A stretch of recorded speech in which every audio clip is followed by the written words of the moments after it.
मामा आज मेरे लिए न्यू ड्रेस खरीदो ना। बाड़ा अभी ये मैंने लिया था ना, अभी अगले महीने ले लेंगे। नमस्ते बहन जी। नमस्ते भैया। संतरे दे दूं? दे दीजिए 2 किलो।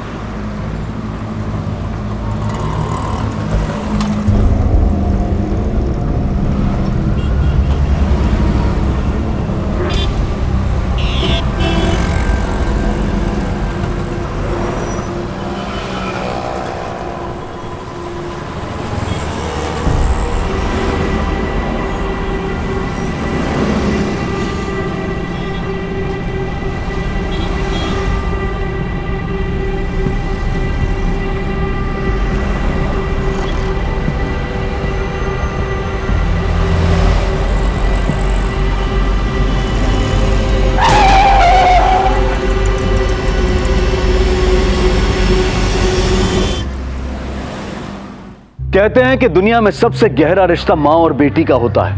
वो माँ ही होती है जो बेटी के बोलने से पहले ही उसके मन की बात को महसूस कर लेती है। वो माँ ही होती है जो बेटी के जन्म से लेकर उसके उम्र के हर पड़ाव में ये कोशिश करती है कि उसकी बेटी सुरक्षित रहे, सुखी रहे। और वो बेटी ही होती है जो आंख मूंद कर ये विश्वास करती है कि हर मुसीबत में माँ उसकी ढाल बनकर रहेगी। मगर यह भी सच है कि आज हमारी तेजी से बदलती सोच ने हमारी जिंदगी की सड़क को लालच और अविश्वास के ऐसे गड्ढों से भर दिया है कि जिन पर चलते हुए माँ बेटी जैसे पवित्र रिश्ते न केवल कटघरे में खड़े नजर आने लगे हैं बल्कि जानलेवा भी साबित हो रहे हैं। ए अलका, चल उठ। तेरे को बोल रही हूं, चल बाहर आजा, तेरी जमानत हो गई है। चल उठ।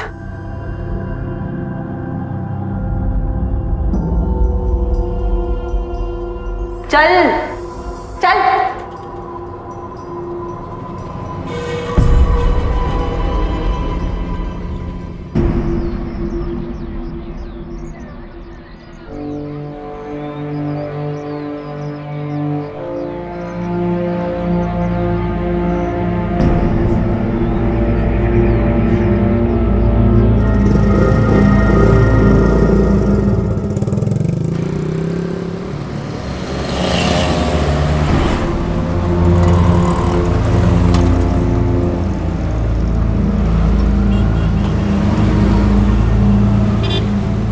क्रिश, चलो शायद।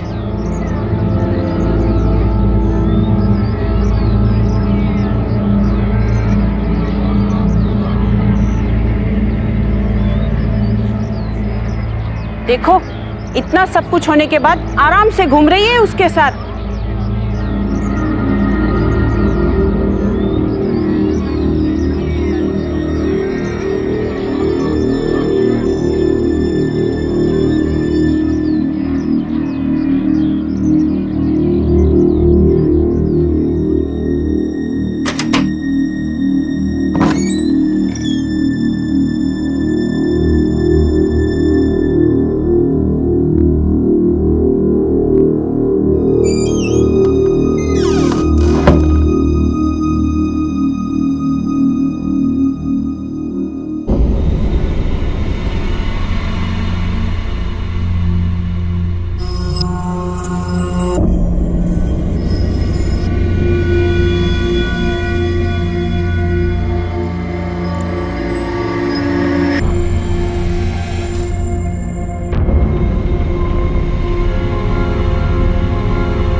अलका, संभालो अपने आप को। जो हो गया सो हो गया। यह समय है कि हमको अपनी लाइफ दोबारा शुरू करनी चाहिए। मैंने एक वकील से बात की है, उसने कहा है कि वो ये केस खत्म करवा देगा। महाराष्ट्र में मुंबई के पास पालम गांव में रहने वाली अलका के पति विमलेश की 1 साल पहले मौत हो चुकी थी और वो अपनी 6 साल की बेटी रितिका के साथ उसी घर में रह रही थी। लेकिन अब जो उसके साथ हो रहा था वो हैरान कर देने वाला था। उसने ऐसा क्या गुनाह कर दिया था कि हर कोई उससे नफरत कर रहा था? या फिर वो किसी साजिश की शिकार थी? या फिर जाने अनजाने में सच में उससे कोई अपराध हो गया था? वजह जो भी हो, लेकिन इतना तो साफ था कि एक मासूम बच्ची की मौत हुई थी और उसके बाद कई सवाल उठ खड़े हुए थे और सबसे बड़ा सवाल माँ बेटी के रिश्ते पर था। लेकिन जो सच था वो इन सवालों के पीछे सिसक रहा था। आखिर क्या था वो कड़वा सच?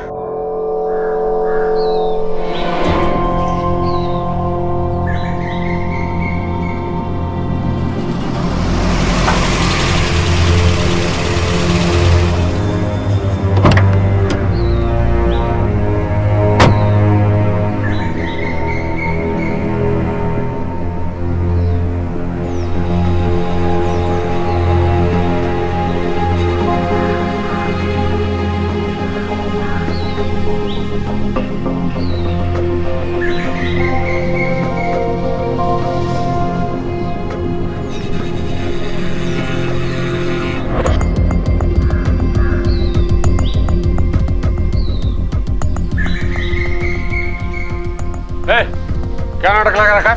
निकलो यहाँ से, निकलो। हटाओ इसको। मैंने कहा ना मैं यहाँ से कहीं नहीं जाऊंगी। हटाओ। पद से निकल जा वरना बहुत ठुकाई होगी तेरी। चल। अरे छोड़ो मेरा हाथ। नहीं जाऊंगी। देखती हूँ कैसे नहीं जाएगी। कैसे नहीं जाएगी? नहीं जाऊंगी मैं यहाँ से। कैसे नहीं जाएगी? छोड़।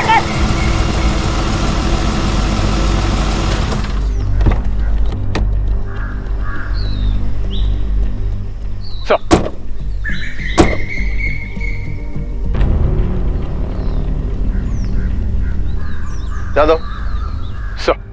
कौन है औरत? सर मर्डर का केस चल रहा है इस पर। इससे बचने के लिए फालतू में ड्रामा कर रही है, जबकि इसने सर जानबूझकर अपनी बेटी को एक्सीडेंट में मारा है। इसे मेरे कैबिन में भेज दो, मुझे बात करनी है। सर।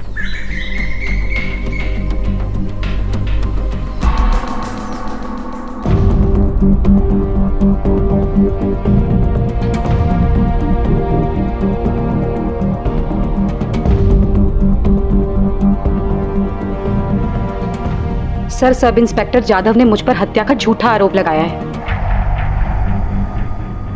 सर, अब आप ही कुछ कीजिए। Shiv sir. You take charge of this case. मैं जाधव से बोल दूंगा, he'll give you all the details. Yes sir. Sir, मेरे हस्बैंड की मौत के बाद मैं और मेरी बेटी अकेले रह गए थे। मम्मा, पापा कभी नहीं आएंगे ना?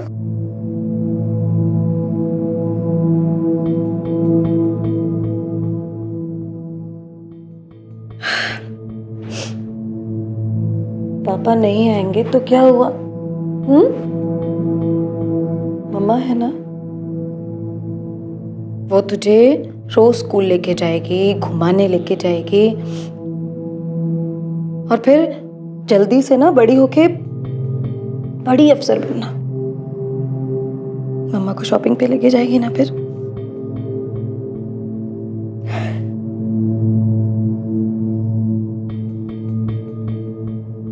उसके बाद मैंने SKN कंपनी ज्वाइन कर ली ताकि खर्चा चलता रहे और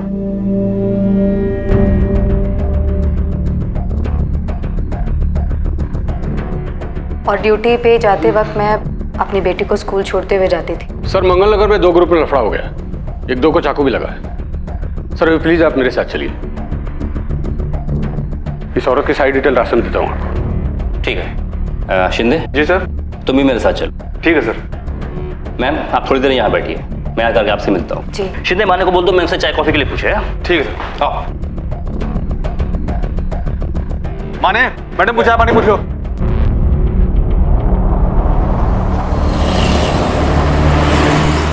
जाधव, एक बात बताओ, तुमने इस औरत के खिलाफ केस क्यों बनाया? सर, क्योंकि इन्वेस्टिगेशन में ही मैं कंफर्म हो गया था कि जिस एक्सीडेंट में इसकी बच्ची की मौत हुई है वो इसने कैसे किया है।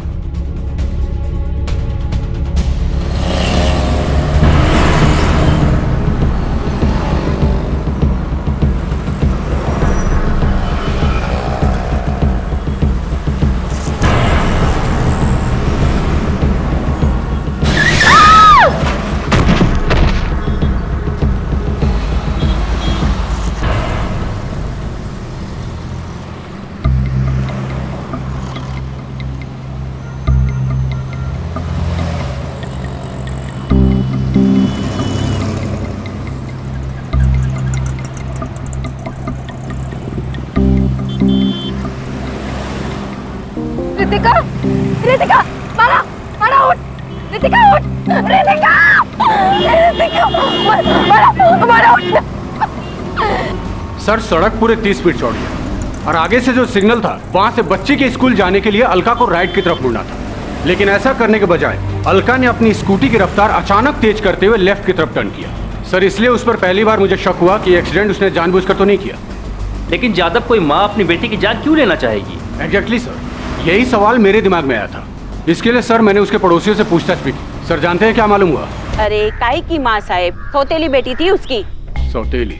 हाँ, विमलेश ने अपनी बीवी के मरने के बाद रितिका को संभालने के लिए अलका से दूसरी शादी की थी साहब। और जब तक विमलेश जिंदा था ना साहब, रितिका को लेकर दोनों में बहुत लड़ाई झगड़ा होता था। क्या बताऊं, परेशान हो गए थे हम तो। साहब, उसकी बेटी रितिका को मैंने खुद ने कार के नीचे आने से बचाया था। बड़ी लापरवाह माँ है साहब, ऐसा लगता है वो खुद अपनी बेटी को मरवाना चाहती है।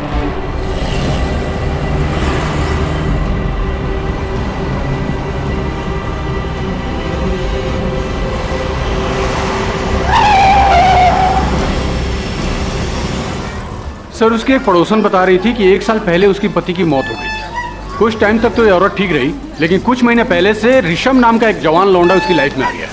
उसी के साथ चक्कर चल रहा है सर, काफी उठना बैठना है उसके साथ।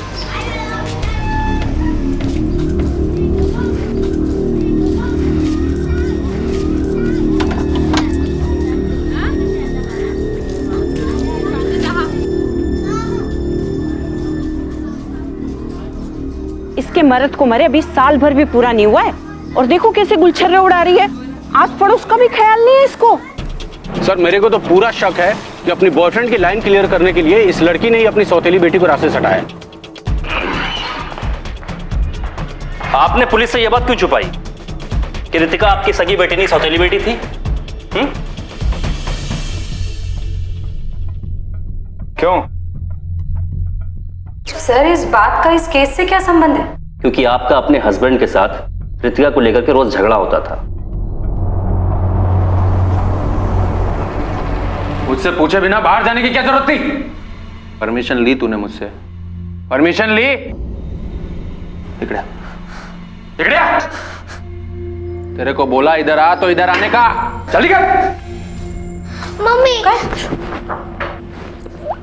अहो, ये क्या करते तुम्ही?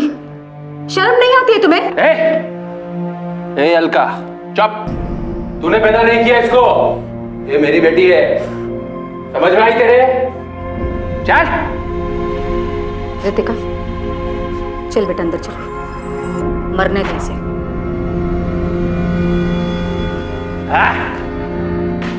भांज साली, मेरी बेटी पे अपना हक जमाती है। आपके हस्बैंड की मौत कैसे हुई? शराब पीने से उनका लीवर डैमेज हो गया, जिस वजह से उनकी डेथ हुई। और उसके बाद ऋषभ का आपके घर आना जाना बहुत हो गया, नहीं? हाँ, ऋषभ का आना जाना है मेरे घर पर।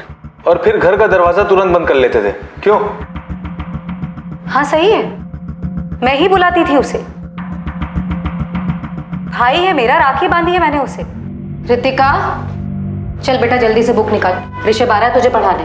मम्मा, मुझे नहीं पढ़ना है, मुझे उनके साथ घूमने जाना है।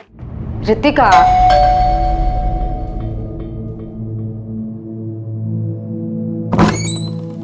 ऋषभ आओ।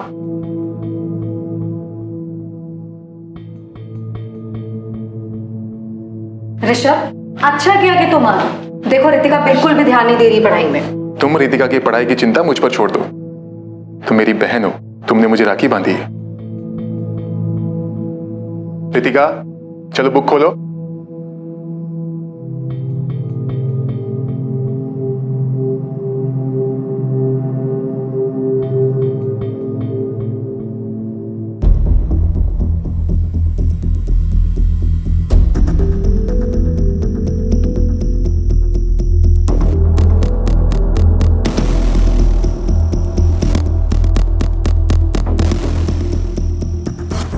एक्सीडेंट वाली जगह पर सिग्नल के बाद आपकी बेटी का स्कूल सड़क के राइट हैंड साइड में है, फिर आप अचानक लेफ्ट हैंड साइड में क्यों मुड़ी थी?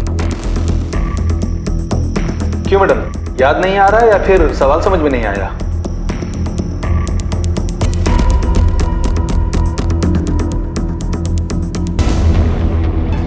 चल चल बड़ा, चल चल चल।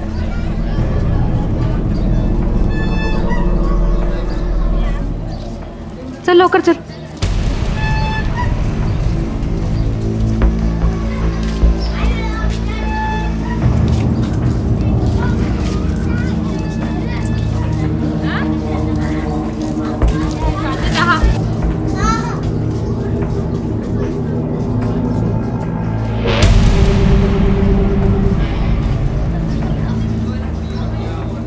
अगर मुझे आगे बैठना है। तू पीछे बैठना, 6 साल की हो गई है, मुझे चलाने में दिक्कत होती है आगे।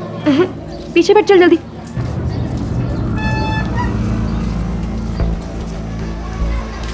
मम्मा मला फुगे पाहिजे।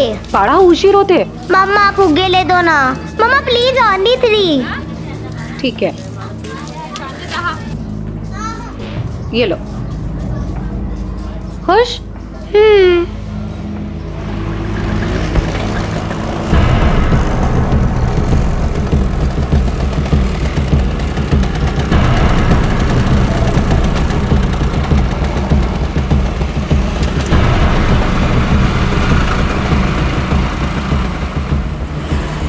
तो तू स्कूल लेकर जाएगी बलून अब? मम्मा आप बलून लेके चले जाना और शाम को लेके आना। अच्छा, मैं ऑफिस लेकर जाऊं तेरा ये बलून? हाँ, तो क्या हुआ? तो क्या हुआ शैतान? मम्मा मम्मा आइसक्रीम। हाँ? मम्मा प्लीज एक दिला दो ना। मम्मा प्लीज एक आइसक्रीम मैं कल नहीं, नहीं नहीं, खाऊंगी। तू- पक्का प्रॉमिस, सच्ची मुच्ची। हाँ ठीक है, रुक लेती खाली हूँ। एक खाऊंगी प्लीज। हाँ हाँ, एक खा लेना, रुक मैं लेती हूँ।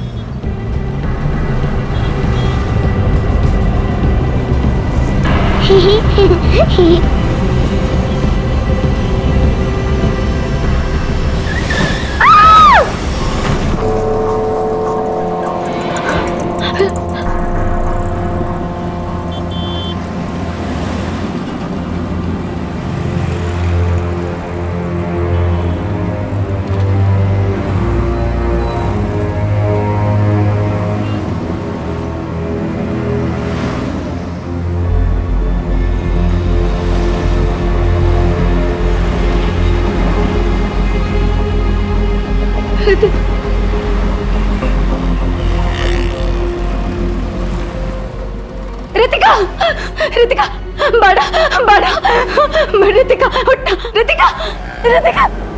भाव भाव, मेरे बच्चे गिर गए। भाव भाव, मेरी मदद करो भाव। रितिका, रितिका, रितिका।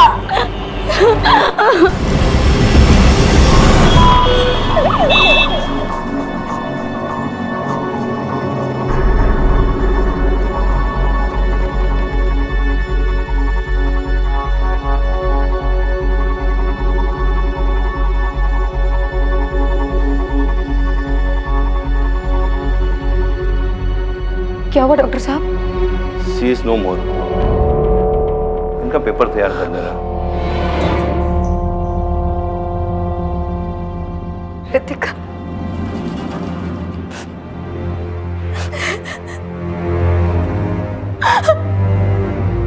रितिका।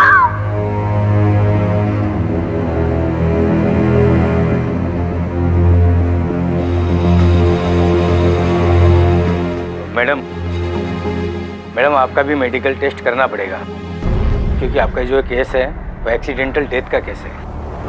चलिए।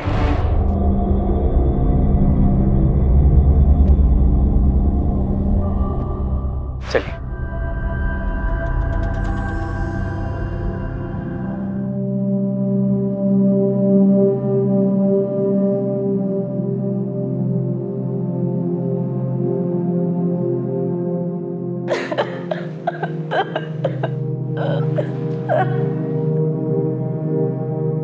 ये तो बदनसीबी है, कोई क्या कर सकता है। ये बदनसीबी नहीं है, हत्या हुई है, हत्या। ये क्या कह रही हो अलका? वो एक एक्सीडेंट था। नहीं ऋषभ, ये एक्सीडेंट नहीं था, हत्या हुई है। ये मेरी बेटी की हत्या हुई है इसमें। और पता है हत्यारा कौन है? वो लोग जिनकी लापरवाही के कारण सड़क पर गड्ढे बने। अगर वो गड्ढा ना होता तो मेरा एक्सीडेंट नहीं होता और मेरी बेटी नहीं मरती। अगर उन हत्यारों को सजा नहीं मिली तो उन गड्ढों के कारण और भी कई रितिकाएं यूं ही मरती रहेंगी। देखो मैडम, आपकी प्रॉब्लम समझता हूं मैं, लेकिन ये सिर्फ एक्सीडेंटल डेथ का केस बन रहा है, हत्या का नहीं। अभी क्या गड्ढे के खिलाफ एफआईआर लिखूं मैं? लेकिन सर मैंने खुद पता लगाया, सड़क के ठेकेदार का नाम प्रदीप सावंत है और इंजीनियर का नाम राज पाटिल है। सर उन लोगों को इतना तो पता होगा ही नहीं कि अगर सड़क में कोई खराबी है तो उससे किसी की भी जान जा सकती है। सर उनकी लापरवाही के कारण गड्ढा बना और मेरी बेटी की जान गई। उन लोगों के खिलाफ मर्डर का केस होना ही चाहिए। ठीक है, मैं आप लोगों की बात मान लेता हूं, लेकिन अभी मैं सिर्फ कंप्लेंट दर्ज करूंगा। पूरी जांच पड़ताल करने के बाद ही एफआईआर लिखूंगा। बोलिए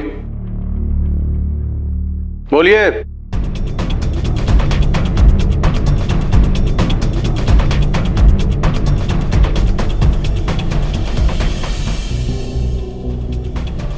और उस दिन के बाद इस थाने के मैंने कई चक्कर काटे। हर दूसरे दिन आकर मैं यही पूछती थी कि उस ठेकेदार प्रदीप सावंत और राज पाटिल के खिलाफ कोई कार्रवाई हुई या नहीं, लेकिन हर बार मुझे यही जवाब मिला सर कि जांच चल रही है। और उसके 1 महीने बाद वो हुआ जो कोई सोच भी नहीं सकता। ले जा इसको। तुम लोग क्या कर रहे हो? हाँ? क्यों पकड़ के रखा है मुझे? क्या किया मैंने? क्या कसूर है मेरा? कोई बताएगा मुझे? ओ मैडम, जांच चेक नहीं, तुमने एक्सीडेंट जानबूझकर किया है, इसके लिए लेके जा रहे हैं। क्या बकवास कर रहे हैं साहब? मैं ऐसा क्यों करूंगी? अपनी बेटी को क्यों मारूंगी मैं? मैडम, सड़क का एक तरफ का चौड़ाई 30 फीट है और वो गड्ढा सिर्फ 3 फीट चौड़ा और 2 इंच गहरा है। तेरे को छोटा सा गड्ढा दिखा और बाकी का 27 फीट सड़क नहीं दिखा। तू साइड से जा सकती थी ना, लेकिन तेरे को ऐसा करना ही नहीं था। तूने जानबूझकर अपनी स्कूटी गड्ढे में डाली ताकि तू अपनी सौतेली बेटी से छुटकारा पाकर अपने उस बॉयफ्रेंड ऋषभ के साथ शादी बना सके। चक्कर चल रहा है तेरा? ले जा इसको। साहब मेरी बात सुनो साहब, ये सच नहीं है। साहब मुझे छोड़ो। साहब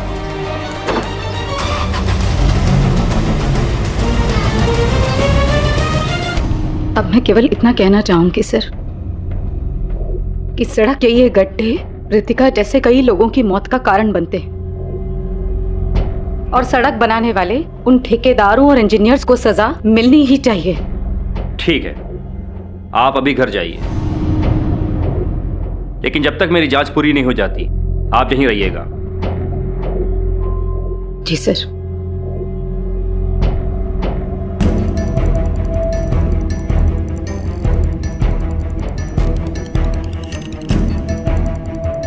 सर, मुझे तो अब इन दोनों की बातें सही लग रही हैं। ये तो जांच होने के बाद ही पता चलेगा कि कौन झूठ बोल रहा है। देखते हैं।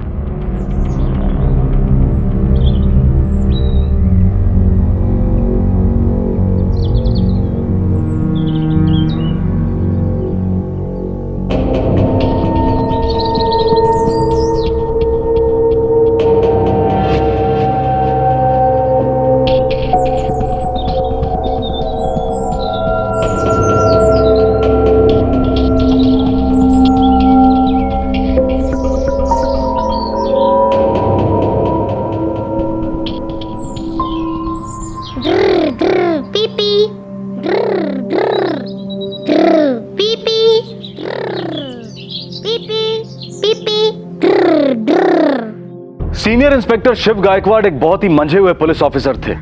उन्होंने पहले जांच कर रहे सब इंस्पेक्टर जाधव और अलका दोनों से बात की थी और वो अच्छी तरह से जानते थे कि सच और झूठ की पहचान तथ्यों को परखने के बाद होती है।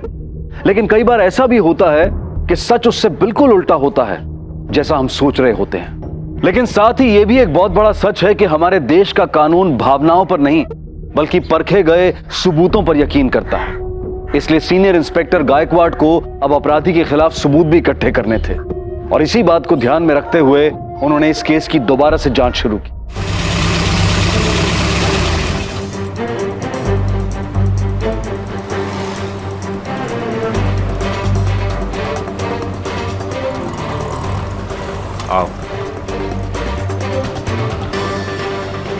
हाँ साहब, स्कूल जाते समय बच्ची यहाँ से आइसक्रीम खाई थी और वहाँ पर उनका एक्सीडेंट हुआ।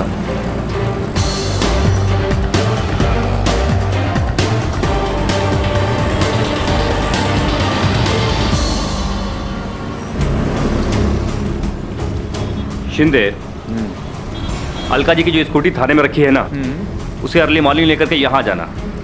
एक्सीडेंट की सच्चाई पता चल जाएगी कल। ठीक है सर, आओ।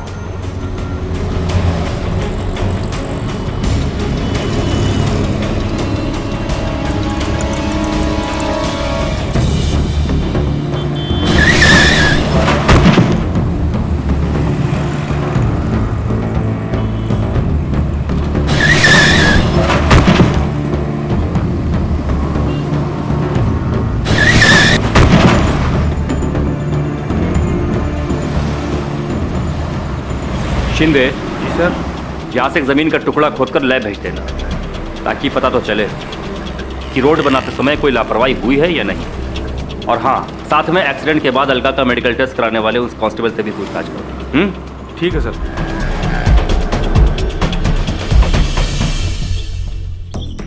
साहब, उस औरत को चोट तो बहुत लगी थी। क्योंकि डेथ का केस था इसलिए मैंने उनकी मेडिकल रिपोर्ट बनवा ली है। ये देख लीजिए। ठीक है पटेल, तुम जाओ। Thank you sir.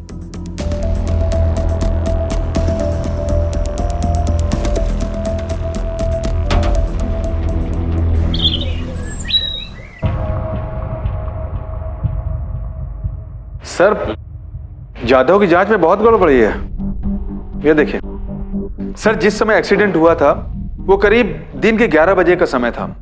क्योंकि उस समय सड़क पर भीड़ बहुत ज्यादा रहती है, इसलिए किसी के लिए भी 40 की स्पीड से ज्यादा गाड़ी चला पाना संभव नहीं है।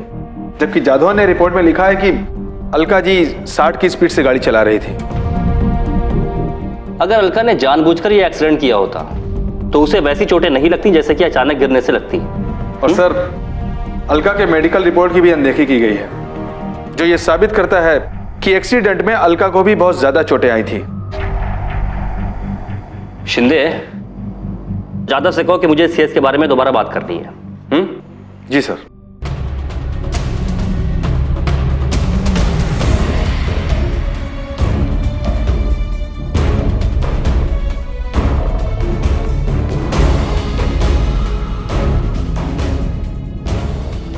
जाधव, ये जहर है, पीजिए इसे। लेकिन सर, मुझे पता है कि इसको पीने से तुम मर सकते हो। नाउ इट्स एन ऑर्डर, पियो इसे। जाधव, अगर अनजाने में मैंने तुम्हें यह जहर दिया होता तो ये एक एक्सीडेंट होता। जबकि मुझे पता है कि यह जहर है, उसको पीने से तुम मर सकते हो, फिर भी मैं तुम्हें दे रहा हूं, तो ये एक हत्या हुई। खराब सड़क बनाने वाले ठेकेदार को भी पता होता है कि इसकी वजह से किसी की मौत हो सकती है। इसलिए रितिका का मामला एक्सीडेंट नहीं, जानबूझकर की गई हत्या है। और तुमने तो बिना जांच की तह तक जाए हुए एक मां को हत्यारा बना दिया। जाधव, तुम्हारी इस लापरवाही से हम सब शर्मिंदा हैं और तुम्हें भी इसका खामियाजा भुगतना पड़ेगा। ठेकेदार प्रदीप सावंत को थाने में बुलाओ और उसे कहो कि पूरी फाइल लेकर के आए। सर।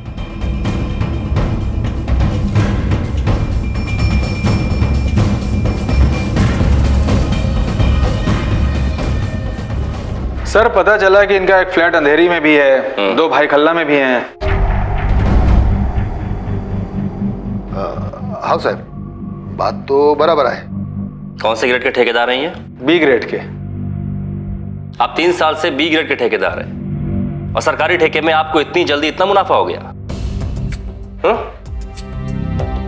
सड़क बनाते समय आपने जो मटेरियल यूज किया है उसके बिल और सरकारी इंजीनियर से उसके अप्रूवल के पेपर सब इसमें है ना?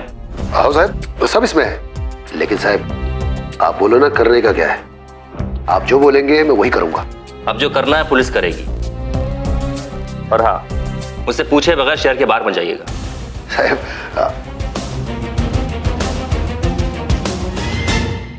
सड़क में बने हुए गड्ढे सिस्टम में पड़ चुके गड्ढों की गवाही हैं। ये कहना बहुत मुश्किल है कि सिस्टम में गड्ढे हैं या गड्ढों में सिस्टम। लेकिन जो भी हो, एक बात बिल्कुल साफ है कि इन गड्ढों की वजह से अब तक हजारों लोगों की जान जा चुकी है। मिनिस्ट्री ऑफ रोड ट्रांसपोर्ट की एक रिपोर्ट के अनुसार हमारे देश में पिछले ही साल लगभग 4.5 लाख सड़क दुर्घटनाएं हुई और जिनमें तकरीबन 1,41,000 लोग मारे गए, और इनमें से 11,000 से ज्यादा दुर्घटनाएं सिर्फ सड़क पर बने गड्ढों की वजह से हुई, जिनमें 3,000 लोग मारे गए। और ये सब हमारी और आपकी बदकिस्मती नहीं है कि देश भर में हर दिन हर घंटे लगभग 16 लोग, यानी कि तकरीबन हर चौथे मिनट में हमारे किसी अपने की हत्या कर दी जाती है। दोषी कौन है? सड़क पर बना हुआ गड्ढा, या सड़क बनाते समय लापरवाही बरतने वाले ठेकेदार, या जांच करने वाले सरकारी अधिकारी, या फिर खुद अलका, जिसे सड़क पर बने गड्ढे से बचकर चलना चाहिए था। वजह जो भी हो, लेकिन हर साल गड्ढों की वजह से होने वाली मौत की लिस्ट में 5 साल की मासूम रितिका का नाम भी जुड़ गया। लेकिन अब देखना यह था कि जो लोग इसके लिए जिम्मेदार थे, क्या उन्हें अपनी हरकतों पर जरा भी शर्म थी, या फिर वो कुछ ऐसा करने वाले थे जो आपके और हमारे सड़क पर सुरक्षित चलने और जिंदा रहने के अधिकार पर एक तमाचा था।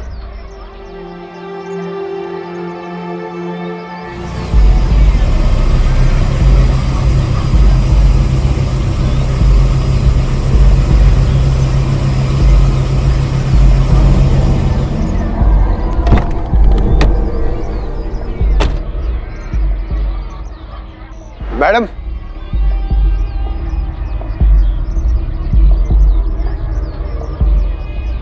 नमस्कार। मैं ठेकेदार प्रदीप सावंत। बोलो। मैडम, मैं तुम्हारी बेटी को वापस तो नहीं ला सकता, बस तुम कुछ ले दे के मामला सेटल कर दो। तुम मेरी बेटी की मौत का सेटलमेंट करना चाहते हो ना? कितने पैसे दोगे? ऐसे मैडम मेरा तो कुछ बनता नहीं है, फिर भी मैं 2 लाख रुपए ले आया हूं। ठीक है।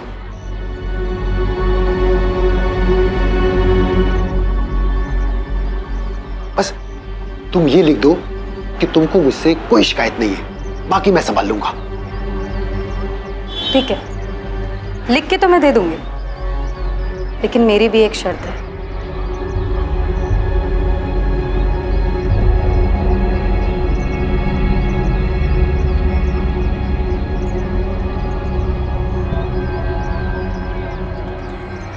$2.5 लाख तो हो जाएंगे ना?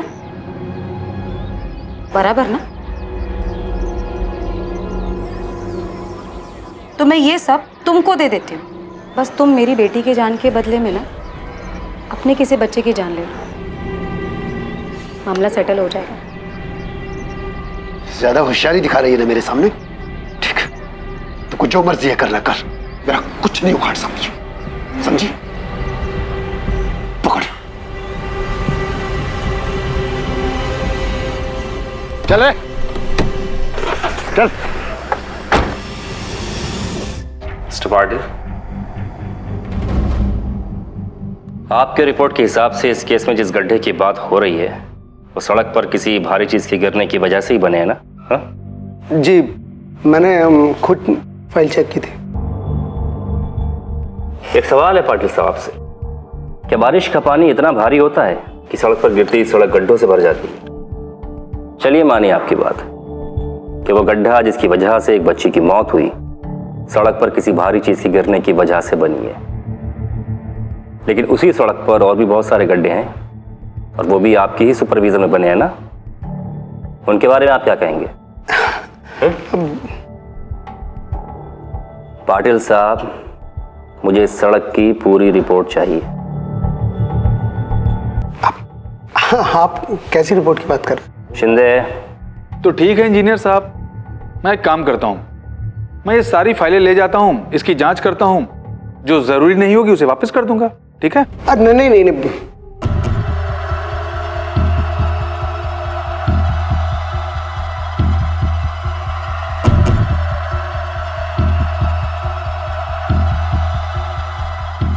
इसी में सारे पेपर्स हैं। Thank you. Thank you.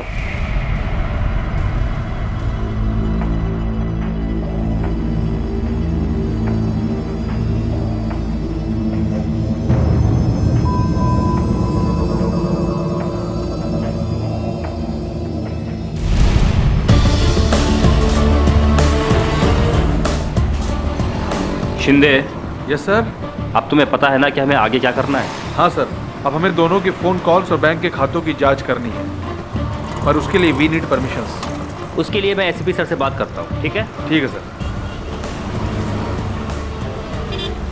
जय हिंद सर।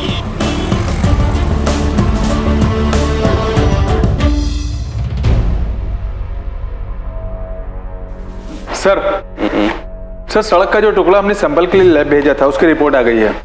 इसके अनुसार ना तो सही मटेरियल का इस्तेमाल किया गया है और ना ही सही टेक्निक का। और उनके फोन कॉल्स और बैंक रिपोर्ट? सर उसकी जांच भी मैंने कर ली है। अगर ठेकेदार और इंजीनियर को सजा दिलवाना है तो ये सबूत अभी भी काफी नहीं है, और अगर इन सबूतों को लेकर के हम केस फाइल करते हैं तो उसे साबित करने में बहुत समय लग जाएगा। जैन सर। पर सर ऐसा कैसे हो सकता है? सर मैंने पूरी जांच कर ली है, सभी के खिलाफ हमारे पास सारे सबूत हैं। ओके सर, जैसा आप चाहेंगे वैसा ही होगा। ठेकेदार प्रदीप सावंत और इंजीनियर राज पाटिल की सारी फाइलें लेकर के आओ। Okay sir.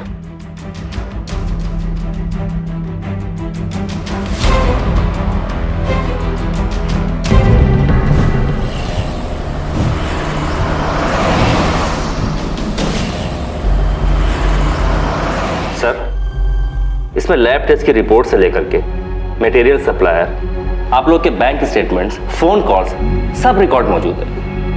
लेकिन सर आप लोगों ने ऊपर से कॉल करा करके मेरी सारी मेहनत पर पानी फिरवा दिया।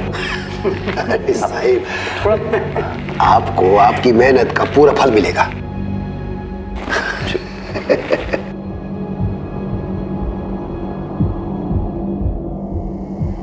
ये लीजिए, बाकी मामला रफा दफा होने के बाद।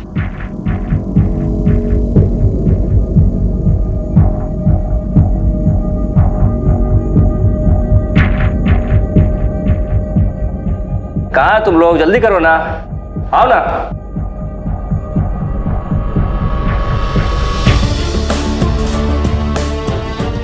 आ गए साहब। एंटी करप्शन डिपार्टमेंट से हैं साहब। इधर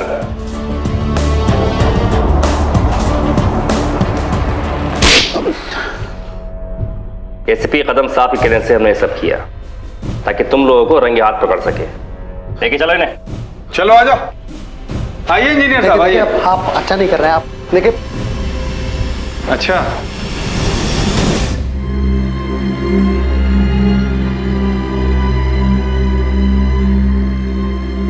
मम्मा, पापा कभी नहीं आएंगे ना? पापा नहीं आएंगे तो क्या हुआ? मम्मा है ना, वो तुझे रोज स्कूल लेके जाएगी, घुमाने लेके जाएगी, और फिर जल्दी से ना बड़ी होके बड़ी अफसर बनना। मम्मा को शॉपिंग पे लेके जाएगी ना फिर।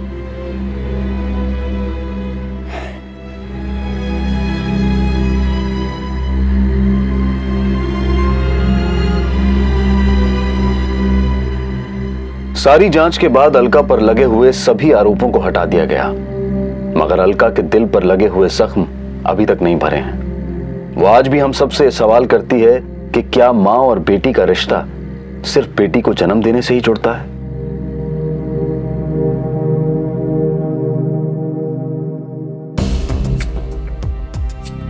इस मामले में पुलिस ने सब इंस्पेक्टर गजानन जाधव को जांच में लापरवाही का दोषी पाते हुए उस पर विभागीय कार्रवाई की है। ठेकेदार और इंजीनियर दोनों के खिलाफ भ्रष्टाचार, रिश्वतखोरी और लापरवाही के कारण हुई हत्या का मामला दर्ज किया गया और न्यायालय ने उन्हें 10 दिनों तक पुलिस हिरासत में रखकर पूछताछ करने का आदेश दिया। हमारे देश की सरकार हर साल हजारों करोड़ रुपए केवल सड़कें बनाने में खर्च करती है ताकि हम न केवल एक बेहतर जिंदगी जी सकें बल्कि विकास की गति को भी महसूस कर सकें। लेकिन ठेकेदार प्रदीप सावंत और इंजीनियर राज पाटिल जैसे भ्रष्ट और बेईमान लोग अपने निजी स्वार्थों के लिए देश की विकास प्रक्रिया को गड्ढों में डाल देने में कोई शर्म महसूस नहीं करते। हर साल सड़कें बनती हैं और महीने 2 महीने में उनमें गड्ढे पड़ने लगते हैं और हर बारिश का मौसम सड़क को सड़क कम और गड्ढा ज्यादा बना देता है, जो हर पल कहीं किसी अलका से उसकी मासूम बेटी को छीन लेता है। अपने साथ हो रहे इस अन्याय के खिलाफ आवाज उठाएं और इन्हें मजबूर कर दें कि ये चंद रुपयों के लिए हमारी जिंदगी के साथ ना खेलें।